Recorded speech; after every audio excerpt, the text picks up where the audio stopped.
आपका शुभ नाम क्या है? राम विजय सिंह। अच्छा, आपकी दुकान? मैं यहाँ पे 86 से हूँ। 86 से। क्या कहेंगे गड्ढे और के? हर साल ये बारिश में ऐसे होता है, हर बरस 24 बरस से, चाहे वो पहले का वो रहा हो नगर पालिका अध्यक्ष, चाहे आपकी मेयर हो, इन्होंने इसका कोई स्थायी सोल्यूशन ढूंढा ही नहीं, क्योंकि पाली पीछे से जाता था, इधर बन गई बिल्डिंग है, अब ये सब सड़क से जा रहा है। हाँ। कभी पूर्व पालिका अध्यक्ष और कभी वर्तमान मेयर ने कोई संज्ञान नहीं लिया? लेते हैं लोग, भरवा जाते हैं, ठेकेदार से कच्चा माल भरवा देंगे, फिर वैसे बह जाता है। ये सड़क किसकी है सर? ये तो इधर तो PWD का, इधर नगर पालिका का। नगर निगम। सर यहाँ पे 15 साल से हमारे विधायक भी हैं, प्रेमचंद अग्रवाल जी। कभी उन्होंने भी लिया इस समस्या का संज्ञान? कि उन्हें क्या पता, फुर्सत ही नहीं हो तो सिंह पों करके निकल जाते हैं। है ना, होता है कि आदमी सोचता है कहीं कोई समस्या हो तो। अरे सबको पैसे की लगी हुई है, सबको पैसे की आखिरी लड़ाई है ना ये। सब पैसे के लिए लड़ रहे हैं। राम की जमाने में किस चीज़ की लड़ाई थी? औरत की। अच्छा। कृष्ण के ज़माने में किस चीज़ की लड़ाई थी? ज़मीन की। और ये कलयुग है, यहाँ पैसे की लड़ाई है बस। अच्छा, इस वजह से इसका समाधान नहीं हो पा रहा है? नहीं होगा, कभी नहीं होगा। कभी नहीं होगा? ना, जब विश्व युद्ध होगा तभी होगा। तब होगा। ठीक है, क्या कहेंगे? मैं तो ये कहूँगा कि सरकार को थोड़ा सोचना चाहिए, और जहाँ की मेयर है उनको सोचना चाहिए कि थोड़ा इन गड्ढों को बढ़ाएं, क्योंकि गाड़ी उतरती हैं आती हैं तो तकलीफ़ हमें होती है ज़्यादा। बहुत से ग्राहक भी गिर चुके हैं यहाँ पर, कभी कभी पैर भी फिसल हो जाता है तो टूटने का भी डर है। और जब भी पानी पड़ता है तो इस तरीके से बहता है जैसे कोई नाला बह रहा हो। तो मैं उनसे प्रार्थना करता हूँ कि इसको भरवाएँ, और जहाँ जहाँ दिक्कत है ऐसी उसको दूर करें। मेयर का जो कर्म वो है। देखो हमारे यहाँ विधायक भी हैं, कभी विधायक आया है ये गड्ढे देखने के लिए? जी, इस चीज़ के बारे में कुछ नहीं कहूँगा, क्योंकि मैं अभी नया नया आया हूँ तो इस चीज़ के बारे में मुझे पता नहीं है। लेकिन हाँ, 2 महीने समथिंग हो गए, कोई विधायक नहीं आया जब से। विधायक नहीं आए। वो तो यहाँ 15 साल से उन्होंने देखा नहीं कि यहाँ गड्ढा है। इस चीज़ के बारे में मुझे कंफर्म नहीं पता कि देखा या नहीं देखा, लेकिन जो मैं 2 महीने से हूँ यहाँ तो मुझे नहीं पता कि देखा या नहीं देखा लोगों ने। नाम है आपका? अमित। क्या कहेंगे? सर ये रोड ख़राब है, रोड को ठीक करवाने के लिए कह रहे हैं बस, और क्या। नहीं हो रही, रोड बन नहीं रही है? बनी नहीं रही, काफ़ी दिन हो गए हमें तो यहाँ पर, 2 साल हो गए यहाँ पर काम करते हैं। कभी गाड़ी इधर भीड़ हो जाती है, लग जाती है, कोई इधर लगवा देता है अपनी यहाँ पर। किसी ने समाधान नहीं किया? किसी कोई भी नहीं कर रहा, फिर हमें ही करवाना पड़ेगा अपने आगे का बस। में स्वागत है आंवला डिजिटल मीडिया। आज नेशनल हाईवे डोईवाला कोयल घाटी से जो आपकी बद्रीनाथ वाली रोड चले जाती है, हरिद्वार की तरफ से होते हुए जो रोड आगे चले जाती है, नेशनल हाईवे डोईवाला के अंतर्गत ये रोड आती है। इस रोड की हालत बहुत गंभीर है, और यहाँ के कुछ दुकानदारों का तो ये तक कहना है कि कितनी भी खबर बना लो, कितने भी नेताओं को शिकायत कर दो, कितने भी विभागीय अधिकारियों के पास शिकायत कर दो, फ़ायदा कुछ नहीं होने वाला है, क्योंकि यहाँ सब सुनसान हो रखे हैं, संवेदनहीन हो रखे हैं।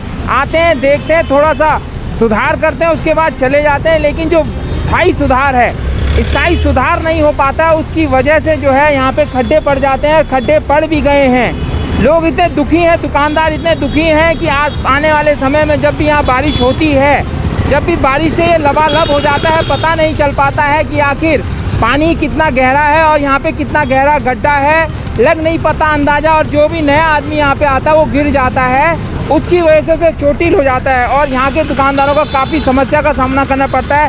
आप देख रहे होंगे किस प्रकार बड़े बड़े पत्थर यहाँ पर हैं, कैसे आदमी यहाँ से पार करता हुआ गंगानगर की तरफ जाएगा। ये गंगानगर की तरफ जो है ये एरिया चला जाता है। दुकान वाले हैं यहाँ पर, दुकान वालों को अपनी दुकानदारी करने में बड़ी दिक्कत होती है। वैसे ही कोरोना काल यहाँ पे गया, कोरोना काल में बहुत दुकानदारी की बहुत ज़्यादा क्षति हुई, बावजूद उसके इस रोड का समाधान नहीं हो पा रहा है। मैं अनिल ध्यानी भाई साहब, इसी मार्केट में दुकान है मेरी, मेरा ऑफिस यहाँ पर। ये भाई साहब गड्ढे का समाधान नहीं हो पा रहा है? भाई साहब बहुत दुखी हैं इन गड्ढों से। ये पिछले 4-5 साल से इतने बुरे हालात हैं, जिस टाइम बारिश आती है, जब पानी का फ्लो चलता है ना यहाँ पर भैया, इतने लोग गिरते हैं भाई साहब यहाँ पे। किसी के चोट, किसी की गाड़ी फंस जाती है। और फिर हम सक्सेना जी को, जो हाईवे नेशनल हाईवे के जो मुख्य अभियंता रोड, उनको फ़ोन करते हैं, बारिश जाने के बाद तो कच्ची मिट्टी मंगवाते हैं और भरवा देते हैं। हमने इतना तक कहा कि मार्केट के लोगों से सीमेंट के पैसे ले लो, हम लोग सीमेंट दे देंगे आपको, इसे पक्का करवा दो। पर ना श्रीमान जी, भाई जो हो जाएगा। और होने के चक्कर में कभी बरसात आ गई तो भैया जी आपके दिन बरसात में आके यहाँ का माहौल देखना, इतने जब पानी भरा रहता तो लोगों को पता होता नहीं यहाँ पर गड्ढा है। कार वाला ओवरटेक के चक्कर में वहीं फंस जाता है, वहीं गिर पड़ता है। अभी पीछे एक लड़की के चोट लगी थी, उठा के फिर अस्पताल ले गए उसको। तो हम तो कह के थक चुके हैं। सक्सेना जी से हमारी डायरेक्ट बात होती है, निगम में भी हमने 1-2 बार कहा, वो भी कहना मिट्टी भरवा देते हैं, पक्का बन जाए। पक्के हम सीमेंट देने को तैयार है मार्केट के लोग। हमने कहा सीमेंट के नहीं, इस बार हो रहा जी, बस अब क्या पक्का बनवा देंगे। तो आपके माध्यम से सर ये काम हो जाए तो आपका बहुत बहुत साधुवाद, बहुत बहुत धन्यवाद। सर यहाँ की जो क्षेत्रीय पार्षद हैं या मेयर है या विधायक जी हैं, उन्होंने कभी संज्ञान नहीं लिया इसका? विधायक जी भी यहाँ से निकलते हैं, हमारी भी एक दो बार बात अपने स्तर पे फ़ोन पे तो कहते ही हैं, पर करना तो अधिकारियों ने, डिपार्टमेंट ने करना है। सर कह रहे 2006 से, यानी कि लगभग 15-16 साल हो कई गए। लोग गिर चुके, कईयों के हाथ पैर टूट चुके, कईयों के सिर फूट चुके यहाँ पे, कभी भी नहीं। मतलब ही नहीं भाई साहब। मैं कह रहा हूँ सक्सेना जी से मेरी खुद डायरेक्ट बात होती है जी, थोड़ी देर में एक ट्राली आ जाती है मिट्टी भरी हुई कच्ची, और ट्राली मिट्टी भर के चले जाते हैं, 1 घंटे बाद बारिश आती है फिर बह जाता है। जब तक ये पक्का नहीं होगा, हम अपने व्यक्तिगत पैसों से भी ठीक करवा चुके हैं। आगे जो डूटा हम ठीक करवा रहे थे, लेकिन वो गैस की लाइन बिछ रही है, वो तोड़ते आ रहे हैं फिर, तो इस चक्कर में अपना काम भी नहीं करवा पा रहे भैया और कुछ नहीं। सर आपका शुभ नाम क्या है? अजय ग्रोवर। कब से कर रहे हैं सर यहाँ पे दुकान?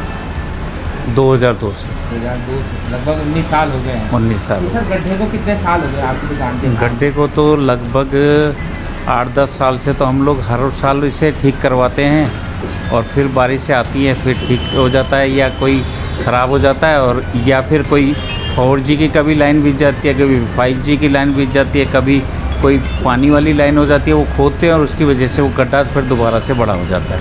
कभी इसके समाधान के लिए प्रयास किया सर? इसके लिए कई बार ये नगर पालिका में भी बोला है, अभी पीछे मेयर साहब आई भी थी, उन्होंने यहाँ पे इंस्पेक्शन किया था, और उसके बाद वो कुछ करके गए थे, रिपेयर वगैरह मट्टी डाल के गए थे कट्टों में भर के, तो पर वो प्रॉपर ट्रीटमेंट नहीं हो पा रहा अभी ना, प्रॉपर नहीं हो पा रहा कि भाई एक परमानेंट हो जाए। कई बार हम लोगों ने अपने खर्चे पे खुद रिपेयर करवाया, उसके बाद जो कोई लाइन बीत जाती है तो उसकी वजह से फिर दोबारा से टूट जाता है। जैसा ये सड़क कहते हैं NH डोईवाला के अंतर्गत में है, नेशनल हाईवे डोईवाला, उन्होंने कभी देखा कि सड़क के किनारे इस कदर गड्ढे पड़े हुए? NH डोईवाला को भी हमने, क्योंकि कई बार क्या हुआ कि जैसे हम नगर पालिका में कंप्लेंट करते हैं तो नगर पालिका बोलती है कि भाई ये NH डोईवाला के उसमें आते हैं। NH डोईवाला को हम लोग NH डिवीज़न को हम लोग करते हैं तो वो बोलते हैं कि भाई नगर पालिका के उसमें आते हैं, तो इस वजह से भी कई बार रिपेयर नहीं हो पाता ये। आप भी सर दुकानदारी भी करते, जानते हैं कि कैसे निर्माण कार्य होना चाहिए। आपको क्या लगता है कैसे स्थायी समाधान हो इसका? इसका एक बार पक्का मजबूत सा काम हो जाए, टाइल बिछ जाए या शीशे वो कंक्रीट वाला काम हो जाए तो तब ठीक रहेगा मेरी समझ से। आप भी मानते हैं कि नगर निगम और NH डोईवाला के बीच फंस सा गया ये गड्ढा? ऐसा भी कह सकते हैं। ऐसा भी कह सकते हैं। आप अपना संदेश भी दे दीजिए सर। संदेश यही है, मेरी सरकार से यही गुजारिश है कि इसे जल्दी से जल्दी भरा दीजिए, क्योंकि हमारा सारा गाड़ियों का काम है और हमारे काम को बहुत लॉस होता है, गाड़ियाँ नहीं आ पाती, लोगों की महंगी गाड़ियाँ होती है और नीचे बम्पर टकराते हैं तो उनको बड़ी तकलीफ़ होती है। हमारे को खुद भी, हमारी गाड़ी रोज़ आती है तो रोज़ कुछ कहीं ना कहीं टच हो जाती है नीचे, और मेन काम ही हमारा गाड़ियों का है। मेरा नाम मोहम्मद आशिफ। अच्छा, कब से कर रहे हैं दुकान आप? हो गया 5-6 साल हो गए। 5-6 साल। ये गड्ढा कब से है? ये होगा 3-4 साल हो गए। 3-4 साल? हाँ, 3 साल के कभी लिए। भरता है या हमेशा ऐसे ही रहता है? नहीं, कभी बढ़ जाता है, कभी मतलब कभी ऐसे होता है, कभी खड्डा रहता है इसमें। कैसे हो जाता है गड्ढा इसमें? पानी बहुत आता है यहाँ पे इस बार। पानी बहुत आता है। पानी की निकासी का कोई समाधान नहीं, नहीं कोई है? समाधान नहीं है यार। उसी से गड्ढे हो जाते हाँ, हैं। उसे इकट्ठा हो जाता है सर। क्या कहेंगे आप? सर इसको खड्डो भरो, हमारी बहुत परेशानी होती है हम लोगों की यहाँ। क्या परेशानी होती है? यहाँ के लोग बाग बहुत गिरते हैं आगे यहाँ पे। बहुत गिरते हैं? हाँ, और हमारी दुकान पर भी बहुत असर पड़ता है यहाँ पर, कोई काम ही नहीं होता है यहाँ पे। काम नहीं होता। हाँ, कि हमें बहुत परेशानी हो रही है हम लोगों के यहाँ पे। मेरा नाम तस्कीर अंसारी है सर। अच्छा, कब जी। से कर रहे हैं यहाँ काम? सर ये हमारे फादर की दुकान है, हम तो जब मर्जी आ जाते हैं, वैसे हम स्कूल जाते हैं तो इसलिए हम ये क्या समस्या है यहाँ सर? समस्या सर ये है कि समस्याएं गड्ढे होते हैं बहुत ज़्यादा बारिश के कारण, जिसके कारण से लोग गिरते हैं इधर, और उसको बचाने में पुलिस वाले या कोई तो बचाता नहीं, उसको बचाने के लिए हमें जाना पड़ता है, और बिल्कुल बहुत ज़्यादा पानी भर जाता है, जिसके कारण से एम्स के जो डॉक्टर आते हैं, नर्स आते हैं, वो लोग स्कूटी से गिर जाते हैं इधर, इसलिए इस कारण से यहाँ गड्ढा हो रखा है बरसात के कारण। कब से हो रखा है गड्ढा? गड्ढा तो सर इसे 5 साल हो गए गड्ढे को, कम से कम 4-5 साल तो हो ही गए होंगे सर। जी। 4-5 साल से कोई समाधान नहीं नहीं हुआ? सर, हुआ तो समाधान, मिट्टी डाल देते हैं और फिर वो मिट्टी पानी बारिश के कारण बह जाती है। जैसे आपको कहते हैं आप देश का भविष्य हैं जी। आप क्या सीख ले रहे हैं आप प्रशासन से, क्या सीख मिल रही है आपको? सीख तो कुछ नहीं मिल रही, हम ये देख रहे हैं कि जो जिसकी सरकार आती है वो पैसा खा लेते हैं बस, और कुछ नहीं। जी। समस्याओं का समाधान? समस्याओं का समाधान बिल्कुल भी नहीं होता है सर। ये मेन रोड है, देखो आप। आपने कभी यहाँ के जो पार्षद हैं, मेयर है, विधायक है, उनसे बोला इस बारे में? नहीं, इस बारे में हमने बोला ही नहीं। हम बोल देते हैं बहुतों को, बट ये है कि एक बार मेयर आई थी, इधर कट्टे डलवाए थे उन्होंने, अभी वो कट्टे बरसात के कारण वो भी बह गए, पक्की रोड नहीं बनती सर यहाँ पर जी। कभी विधायक आए यहाँ पर पूछने आपकी समस्याओं को? विधायक को तो आज तक हमने देखा ही नहीं, उनकी गाड़ी को ही देखा है सर हमने विधायक जी की तो अभी तक। गाड़ी देखी? जी, अगर विधायक जी इधर आते तो उसका हो सकता था समाधान भी होता जी। आप जरा विधायक जी को एक संदेश दे दो। विधायक जी को हम ये संदेश देना चाहते हैं कि इस गड्ढे को ज़्यादा जल्दी से जल्दी भराएं। और अब तो बरसात चल भी गई है, पर कोई बात नहीं, जिसके कारण से लोगों को परेशानी होती है ना, वो परेशानी ना हो बस। और उसके कारण से हमारे शॉप पे या अगल बगल काम नहीं रहता बिल्कुल भी। बहुत से लोग गिरते हैं, उनको चोट लगती है और लोग हम उनको बचाने जाते हैं। लोग हमें बोलते हैं कि इस चीज़ का समाधान क्यों नहीं करे। हम क्यों करेंगे समाधान? सरकार करेगी, यहाँ की मेयर जो है अनीता मंगाई जी, वो करेंगे यहाँ का समाधान जी। आपका शुभ नाम क्या है? संजू मगनी। ये खड्डे कब से पड़े हुए हैं यहाँ पर? ये तो कई साल से हैं। कई साल से बने नहीं खड्डे? बस ऐसे टेम्परेरी काम होता है। टेम्परेरी काम होता है। स्थायी काम क्यों नहीं हो रहा होगा? अब ये तो सरकार जाने, नगर पालिका जाने। नगर पालिका अब कह रहे हैं हाईवे बनेगा तब देखें अब कब हाईवे बनता है, कब क्या होता है। आपको क्या परेशानी हो रही इन खड्डों से? परेशानी का रोज कोई बाइक गिरती है, कोई कार वाला फंस जाता है, कभी कुछ हो जाता है, कभी कुछ हो जाता है। कहने को तो ये भी आ रहा है कि 2006 से ये रोड खराब है और 2007 में हमारे विधायक प्रेमचंद अग्रवाल जी यहाँ पर विधायक बन गए थे और आज 2021 हो चुका है और नया चुनाव आने वाला है और बावजूद उसके इसका समाधान नहीं हो पा रहा है। कई लोग इस रोड से चोटिल हो चुके हैं, घायल हो चुके हैं, दुकानदारों का विश्वास जो है उठ चुका है, खबर से उठ चुका है, प्रतिनिधियों से उठ चुका है और विभाग से उठ चुका है, लेकिन इस रोड का समाधान नहीं हो पा रहा है। तो हमारा माननीय मुख्यमंत्री पुष्कर सिंह धामी जी, आप ही से निवेदन है कि कृपया इस NH डोईवाला को थोड़ा जगाइए, अपने विधायक को जगाइए, मेयर को जगाइए, पार्षद को जगाइए और कहिए कि जो समस्याएं खड़ी हो रखी है और हमारे खबरों तक पे इनको विश्वास नहीं रह पाया, प्रतिनिधियों और विभाग से विश्वास लोगों का उठ चुका है, तो उस विश्वास को दोबारा जागृत कराइए क्योंकि चुनाव होने वाले हैं और आप भी चुनाव जीतने के लिए लड़ेंगे। इसलिए उस जीत के लिए आपको जो है समस्याओं का समाधान करना पड़ेगा और आंवला डिजिटल मीडिया यहाँ का लोकल चैनल है, इसलिए जो है लोकल खबरों को विस्तार से दिखाता है। वो इसलिए दिखाता है कि आप उसका समाधान सही समय पर और सही ढंग से कर सकें, जिससे लोगों को कोई परेशानी ना हो। मैं अपने सहयोगी दीपक के साथ योगेश, आंवला डिजिटल मीडिया, तीर्थनगरी ऋषिकेश, देवभूमि उत्तराखंड।